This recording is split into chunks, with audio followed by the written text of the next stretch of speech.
মাটিতে পড়ে থাকা ধুলো কোনো ক্ষতি করে না ঠিকই, কিন্তু সেই ধুলো যখন চোখে পড়ে তখন খুব যন্ত্রণা হয়।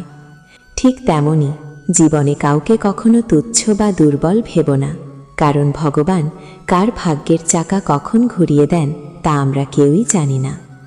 কৃষ্ণের মতো আপন আর কেউ নেই, তুলসীর মালার মতো দামি আর কোনো গহনা নেই, রাধে ছাড়া শান্তি নেই, গীতার মতো শ্রেষ্ঠ আর কোনো বই নেই, হরে কৃষ্ণ মহামন্ত্র ছাড়া জীবনের মুক্তি নেই। তুমি যদি একা লড়ো, কৃষ্ণের এই বাণী তোমার জন্য। যখন কেউ পাশে থাকে না তখনই ঈশ্বর তোমার সবচেয়ে কাছে থাকে। কৃষ্ণ বলেন, জীবনের প্রতিটি পরীক্ষা তোমাকে শক্তিশালী করে।